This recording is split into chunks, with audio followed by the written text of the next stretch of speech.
Okay, welcome all. Thank you for joining us.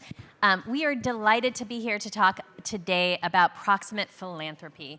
So as we heard from my colleague Tulane earlier today, we talked a lot about the notion of proximity and what does that really mean?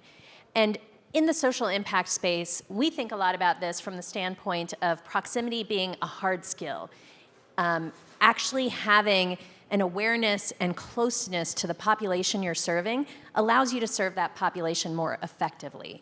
So when we make philanthropic decisions, not only do we want to invest in leaders who are proximate to their communities, but we also want to support community members to help us make some of those choices. We've engaged Daniel's organization to help us with this. We can talk a little bit more about that later. But we are delighted, that's what we're delighted to talk to you about today. So I will kick us off with some introductions. So I'm going to ask each of the panelists, and I'll do this myself, to share their name. I always ask, as somebody whose name is mispronounced pretty commonly, I always ask to share your name the way your mother pronounces it. And in Kathryn's case, her mother's actually here, so you're going to be fact-checked real time. So share your name the way your mother pronounces it, your organization, and let's start off with a fun fact. So something that was either a new gift, a learning, or something that you has come into your life during the pandemic. And then we'll get more into the organizations later, but we can start out with that. So do you want to give it a shot, Kathryn? Sure. Good afternoon, everyone. My name is Kathryn Finney. I am the managing general partner and founder of Genius Guild. We are a $20 million venture capital fund that invests in Black excellence. Yes. Nice. That's right. And more importantly, about 85% of our investments are in Black women. And they're killing it. Let me tell you, our portfolio is doing really well. Nice. The fun fact, during the pandemic, my family took on hiking, which was really interesting. We were often the only Black people on the hiking trail, but that's okay. And that was really fun. And then we also did a lot of baking, too. I think a lot of us probably did a lot of baking during the pandemic as well. Awesome. Daniel? Hey, everyone. I left books out for you, so if you see anything written by Stedman, take a copy. Actually, I feel like we didn't leave enough books out, but get proximal, I guess. Daniel Anello, I run an organization called Kids for Chicago. Our focus is really about inverting the power dynamic in education and putting parents of Black and brown students in charge of what happens to their own kids. I think you see how parents are engaged in pretty much every other community across the country in a pretty deep way. The power is kind of intrinsic, organic, and then we take it for granted when we come to urban centers where they've historically been boxed out. And so I'll get into the personal reasons why that matters so much for me a little later, but I was going to go with the fun fact, but I am going to go with the heavier fact, which I still think is a fun fact for me, but part of my journey has been driven by the fact that my older brother, who's a year apart from me, him and I had very different journeys in life based on the luck of the draw on which college brochure we picked up. And 2020 brought a lot of agony to a lot of people, but it also brought compassionate release for my brother, who was serving a 10-year stint and has spent most of his adult life in prison. And he's been out for 2 years, and he's been doing great. And I needed COVID for that to happen. So that is fun fact part one, and fun fact part two is I got to see him for the first time in 27 years this past July. That's awesome. Thank you for sharing that, Daniel. I will share my name as well, Shruti Sehra. Shruti is the way that my mom pronounces it, and she would fact check me if she was here. I'm a managing partner at New Profit. I lead our education work, and my fun fact is that I too became more into baking during the pandemic. I actually have a degree in chemistry and biology. My work that I do every day, it doesn't seem super related to that, but what I do at home, which is now sourdough baking, is 100% related to that. So I was an epidemiologist. Oh, so nice. I feel you. Yeah, thank you. I'm not looking for diseases in my bread, but yeah, So baking has, and sourdough baking in particular, I've become one of those people. My sourdough starter is my pet, and I make sure that it gets fed very well. Okay, so just to kick off, would love to hear a little bit about your journey in proximate decision making and grant making and getting funding to proximate leaders. So if you can share a little bit about what you set out to do and why, your personal why, the how, and any key lessons you learned, that would be a great starting point. You know, I always talk about my journey starting over 40 years ago. I'm not that old, even though today is my birthday. I'm not that old, but I know. thank you. That's right. It is a blessing. Oh, I appreciate that. It is really a blessing to be here with you. But my journey started really in a place called Milwaukee, Wisconsin. And it's so great that my mother is here. She's heard this story. She lived this story. But my father was a brewery worker. He worked at Schlitz Brewery. The brewery shut down, completely devastated Milwaukee. Common story throughout most of the industrial belt, right, in the early 1980s. But my father found himself at this workforce development center.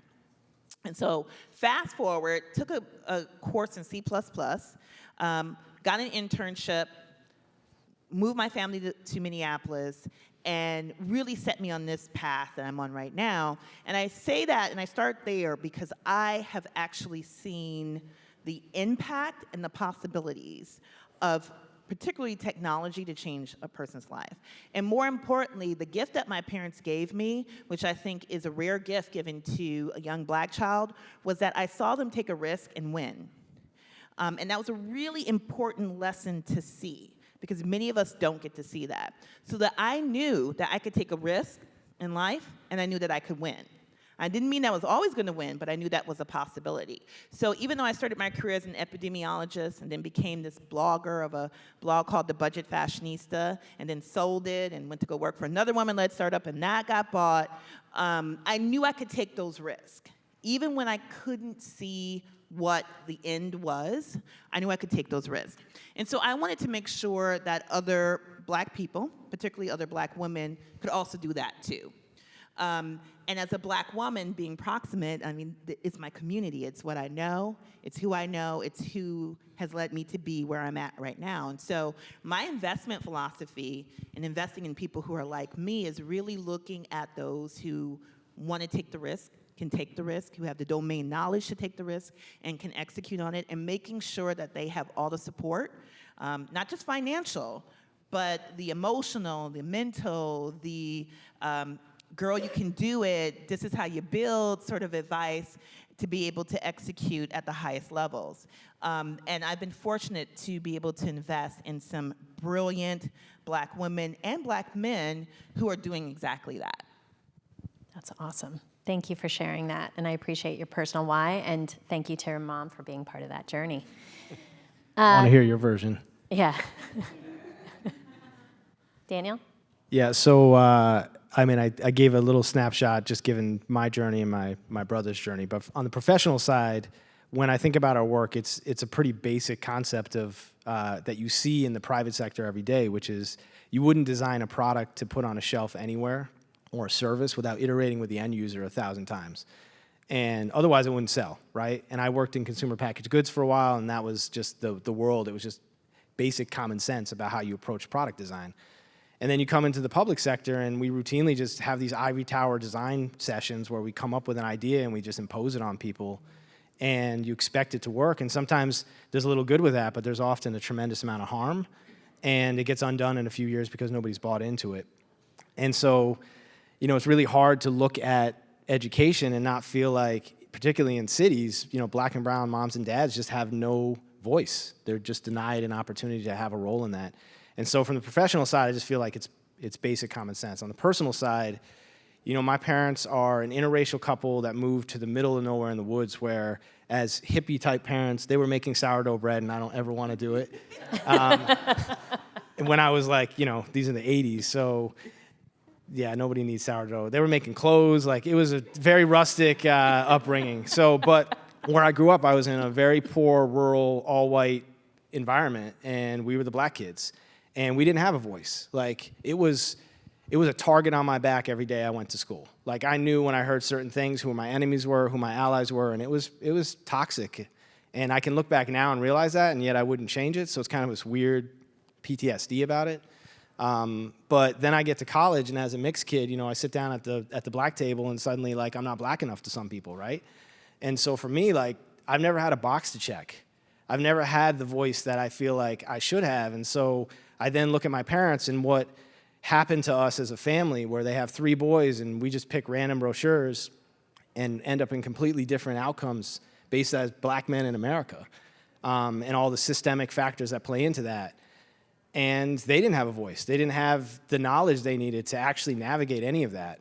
And it led to me doing this work, which is maybe the silver lining in it, but at the same time, I shouldn't have to do this work because we shouldn't have this problem. Yeah. So, the voiceless piece is really where all of this kind of stems from. Like, I'm here to give voices to the people that should have it about their own kids. And so that's the driver. That's the personal piece. That's great. Thank you both. Can you talk a little bit about a success? So one of the things that we hear, and I'm just naming things that I've heard personally, is that, investing in leaders of color is a riskier bet. I don't believe that to be true. Again, you've heard my views on proximity, but I'd love to hear the countervailing narrative. So can you talk a little bit about that? I always think that's funny, and I actually laugh at that. And here's why. I always say, particularly in venture capital, which is very, very few women, very, very few black people, and very, very few black women general partners. I think there's maybe 10 black women general partners out of maybe 1,800, 2,000 people in VC, right? That's how small it is. But I always laugh at that because I'm like, the thing about being, particularly as a black woman, we can make like a whole chicken last for a family of 4 for like a week. We'll have chicken salad, chicken soup, chicken sandwiches, We're very, very good at that. We're very, very resourceful because we've been forced to, because we're not given things, right? So we have to figure out a way. We have to somehow get there. On the stage before us was Stedman, right? Who's Oprah Stedman, that Stedman. And I just think of Oprah, and she found a way, right? She did not have the support at the beginning that a Phil Donahue had. And so I always laugh at that.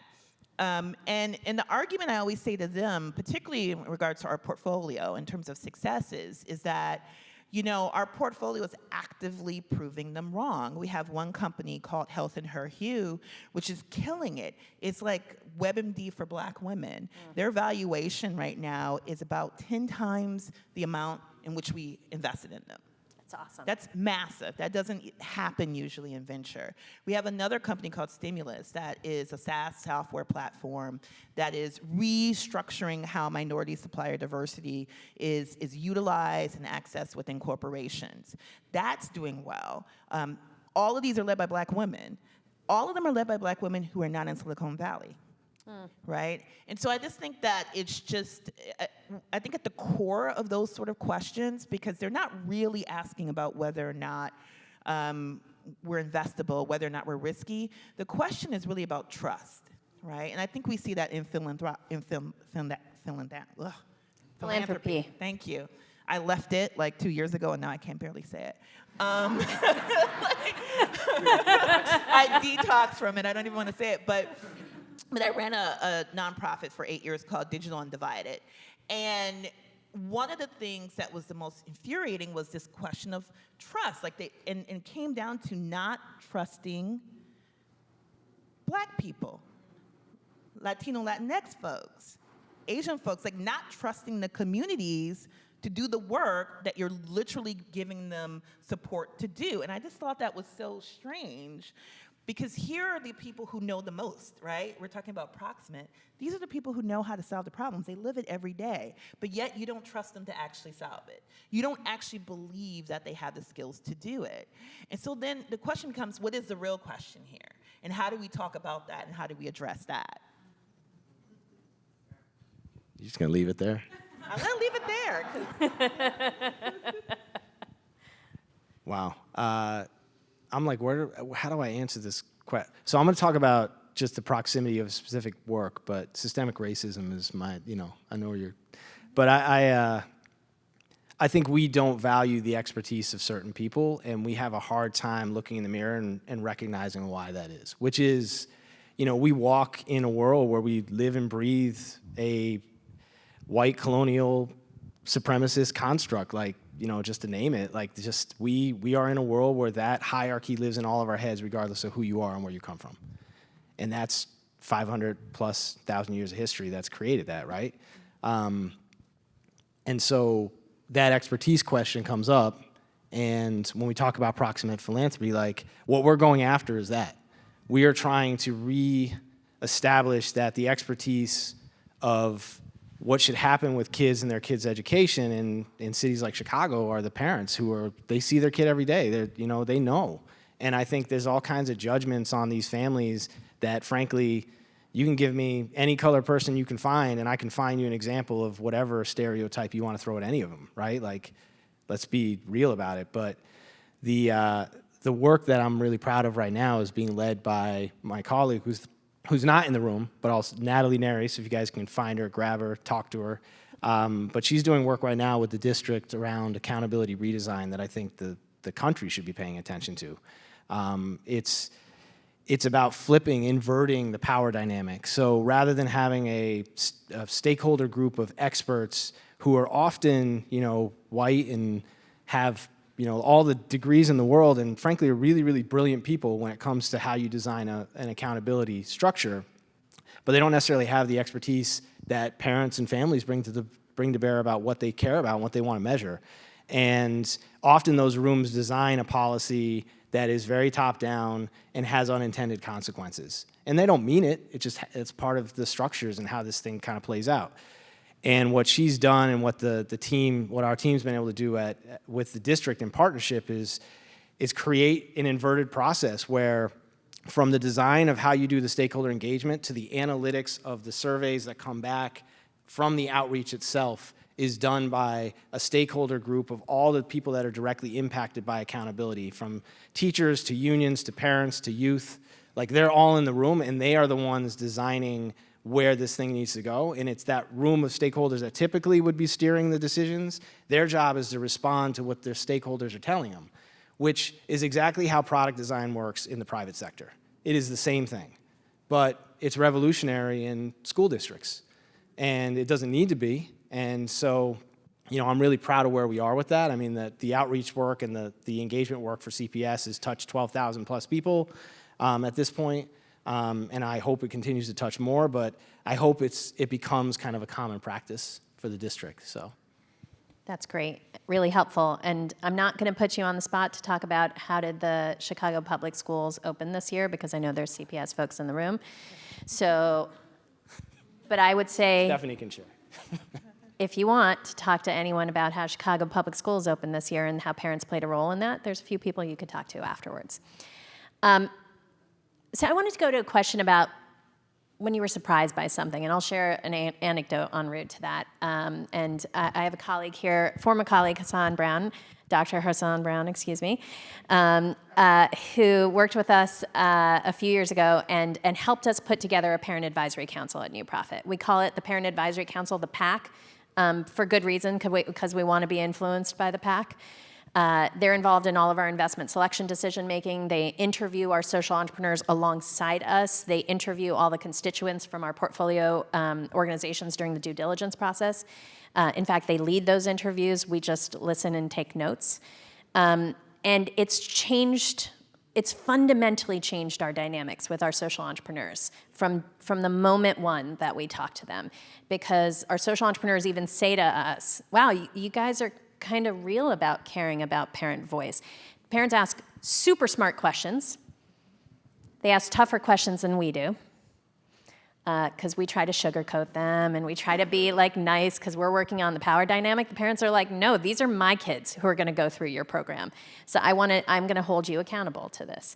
So they ask super tough questions, and every single social entrepreneur that has been selected into our portfolio as a result of that process has said to us, wow, like that proved to us what you really care about.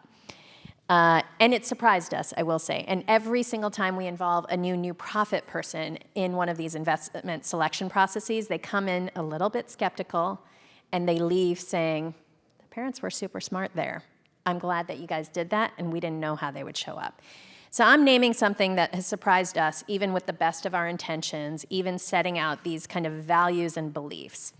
So I'd love to hear either a process element that surprised you or something, again, with the best of intentions, where you might have been surprised by the outcome or the process. I think for me, it was during the pandemic, I was still leading Digital and Divided, but I was in the process of transitioning. And the pandemic hit, and if we all remember, like, it was like March 15th, everything stopped, right? Couldn't go anywhere, couldn't do anything. And was frustrated because we had companies that were in our portfolio that could not get PPP loans. If you didn't have a private banker, which most people don't, you weren't getting one of the early PPP loans. It was just virtually impossible. And so I had some money that was returned to me. Usually I go somewhere on my birthday. And She's here today on her birthday, San Diego. But usually I go somewhere. We were going to go on this cruise to Alaska. We call it the cruise that will never, ever happen. Because at that time, the hotbed of COVID was in Seattle. The major form of transportation for COVID was cruises. We were like, we're never going to go on this cruise. And so I took the money and started something called the Dooney Fund, which was named after my grandmother, Kathryn Dooney Hale, who I'm named after. Everyone calls her Dooney. That's her nickname. And the idea was just to give small sort of micro investments to Black women entrepreneurs. We call it like baby you can do it money. Like it was only $100. It wasn't a lot, but it was like, you know someone's on your side. Someone sees you. We know it's hard. Baby, you can do it. And what was really interesting was the feedback I got about something that was my own money. I didn't take money from anyone initially. And the feedback was, and this was what was surprising about the process, it was, well, how do you know they're not gonna spend it on something like getting their nails done? And I was like, well, in the middle of a pandemic where no one's going anywhere, if you can find someone to come to your house and do your nails, and if that is gonna give you the confidence to be on the 15 hours of Zoom calls that you're gonna be on to get through the day, then get all your nails did. I don't care, get a pedicure too if you can. It doesn't matter. It's what, because you would never question if a white guy was going surfing. Yes. Or if they used it to go get coffee or whatever, or golf, right? Whatever. But it was very specific, and that was what kind of caught me off guard. Was like how the reaction was so specific. It was, well, well, that's not enough money. And I said, well, $100 is a lot if you don't have it. $20 is a lot if you don't have it. It doesn't matter the amount. It was just this encouragement to keep going. And I think that process taught me a lot. That was really one of the catalysts of like, I know that I need to go into a different space because I don't want to be in the position of questioning people. I want to trust that the folks that I'm investing in will do what it is they need to do and make the decisions they need to make in order for them to be able to do the work that they need to do. But that really caught me off guard. I mean, like the strong sentiment against giving people money, particularly, I think, Black women, if I'm going to call it out directly, money and entrusting that Black women know what's best to do with it.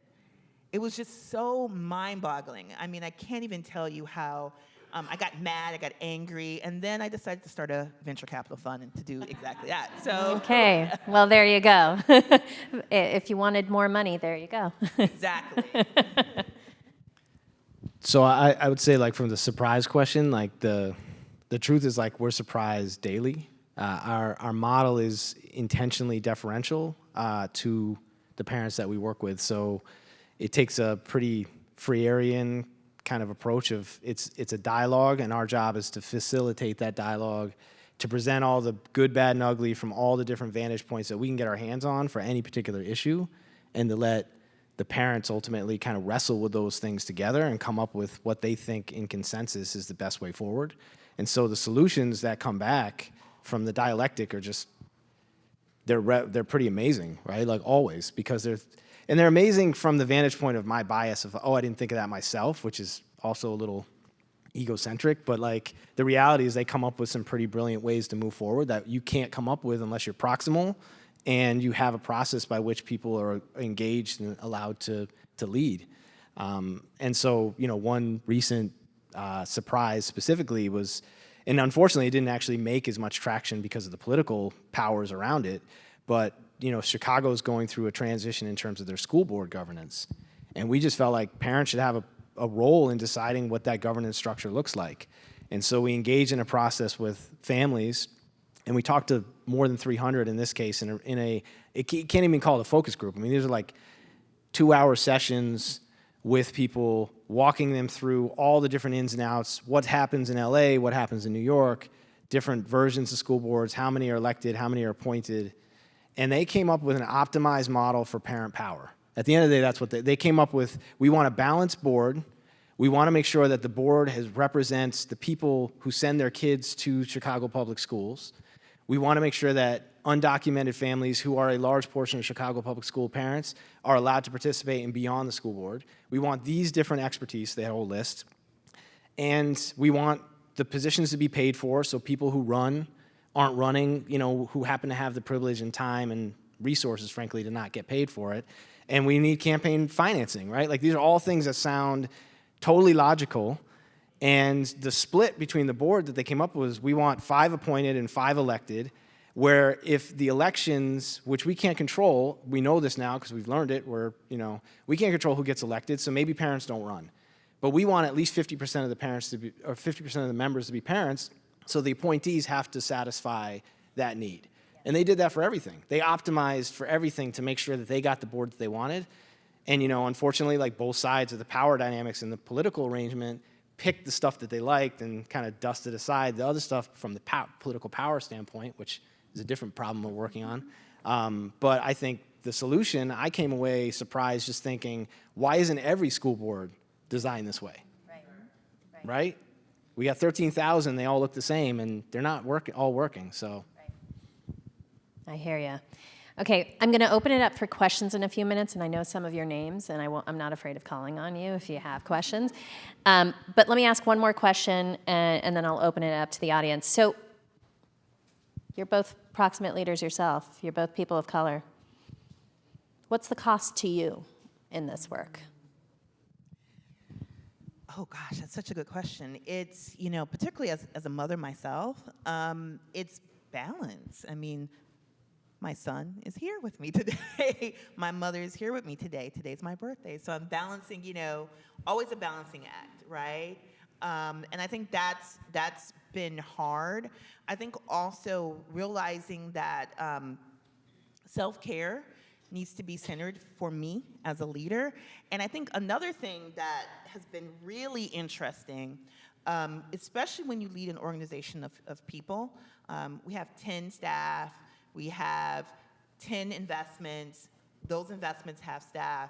And what I didn't realize is that what I do reflects onto them too.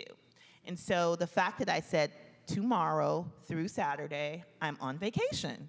I'm not going to answer Slacks. I'm not going to answer emails.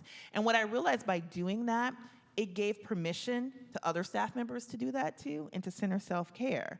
Because I think sometimes, particularly when you're at this intersection of like tech and investment, you think you always got to be on the hustle. And I realized, like, me always being on the hustle created an environment in which my staff also felt they always had to be on the hustle. And so I took a step back and sort of centered self-care, and it's interesting, we have done better as a company as a result of me taking days off. Who would have thought, right, before the pandemic that would be a reaction? So I think for leaders, the impact has been just really centering self-care and not feeling guilty about it or ashamed about it. And recognizing that what you center also becomes what your company centers or your organization centers, and really keeping that in mind as you create your organizations. That's awesome. Thank you. I struggle a little bit with the self-care piece. I struggle Talk with to a lot. Kathryn more. I know. I have advice. I was just thinking about how I've engaged at this conference. Sorry, I don't know how transparent I should be about, but crowds for me, large, like big crowds, like, man, that's hard. So I'm like, Welcome. my self-care is like, how do I go find a quiet space outside to sit by myself? No, but that's self-care Yeah, right that's true. there. Yeah. But then I feel like the guilt part is what I was kind of getting at. Then I feel tremendously guilty about not engaging the way I need to. But this work, I mean, for me, like, this work is really personal, and it's hard to shut it off. Like, it's just not, I can't shut it off. And if I wasn't in my role right now, I'd still be doing something connected to what I'm doing. So to me, like, the re-energizing piece, which was hard to find at times because honestly, like, there's a lot of trauma you bring into this work when you feel it, like, in this way, and it's hard to separate myself from the thing we call the achievement gap and not be personally offended by it every time I see the data and our reactions to it and all the programs and things that we throw at it and how we're still not dealing with the underlying issues that create it. And I just was talking to my friend over here about that a minute ago, and so she got to hear all of it, so I won't bore you guys with the same drama, but that's hard. But the piece that I realize gives me energy is when I see parents in our network get what they want. Yeah. Because I'm them and they're my parents and they deserve to have the best for their kids, and like that, there's nothing more fulfilling than that. So, that's the fight, right? Like, how do you make that happen enough to refill the tank? That's awesome. Thank you. Okay, opening it up to the audience. I do have more questions I can keep on asking. Can I just say something too? Yeah. I do want to say you can't do the work if you're stroked out. You cannot do the work if you're dead, okay? And I say that as someone for 8 years did the work and had health consequences from not taking self-care, from not taking a moment. And I think sometimes when we're so passionate about what we do, I mean, it is who we are. This is who we are, that we tend to forget that there's other parts of us too. And that we also need a nap sometimes. And we need a break sometimes too. We need to sleep. And so don't feel guilty about doing what you need to do to get through the day to be able to do the work. I'm gonna lay down right? on the couch. Right? If you need to step outside for a moment because this is overwhelming, step outside. There's no guilt, right? Like, We're not Stedman sessions, so we're I'm cool not with it. Stedman session, right? But I just say that because I see that so much with like founders, other, particularly women especially, of like, we will just go hard all the time, serving everyone and everything. And martyrs often die, right? And so you don't have to kill yourself for the work to be done. It actually doesn't serve the work and it doesn't serve you. I'm so glad you said that. I literally don't know a single woman of color of a certain age that doesn't have a major health problem in this field. Not a single woman of color over a certain age that doesn't have a major health problem. And what I say to every single one of them is, you have to take care of yourself. You can't sacrifice your life for this. If you do, that work doesn't get done. So I'm not seeing any questions, so I'm keeping on going. Yes, go ahead.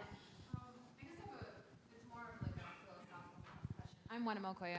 Oh, thank you. I'm a teacher, so I don't really need this, but I'll use it.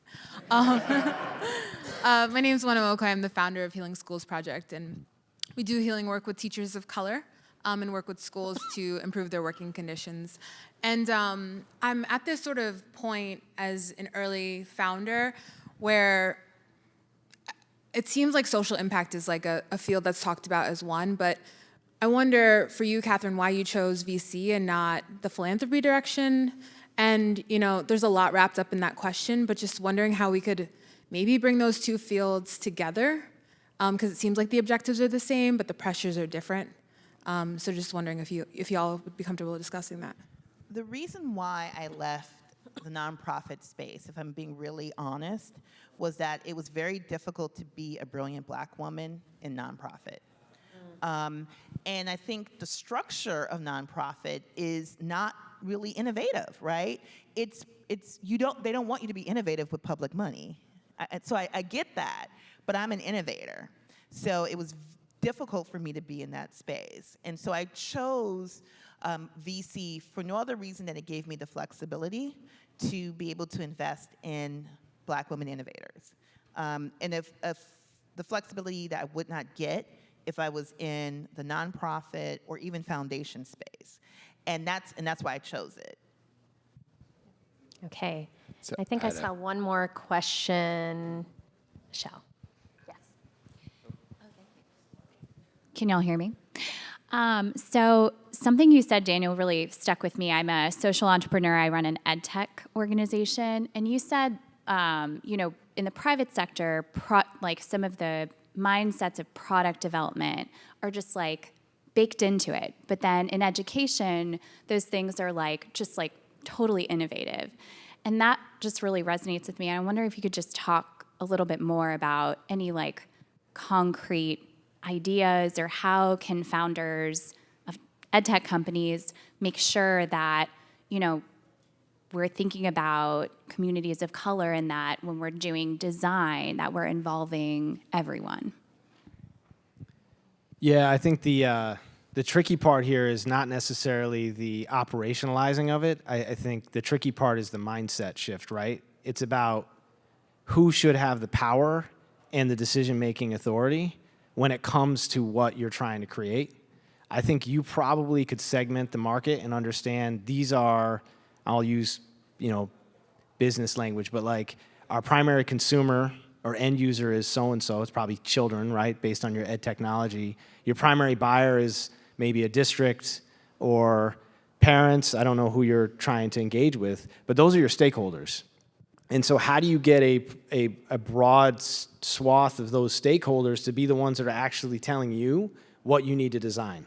And I don't know to be honest, I don't know how the ed tech world works, so maybe that is happening. I know that in the private sector, you couldn't do anything but that, because then you go try to sell whatever you made, and the consequences were you didn't sell it, and you're out of business. And I kind of wish that was the same way it worked, but we don't have that fluid a system. It's not, you can't just take business rules and throw them into, we've been trying that.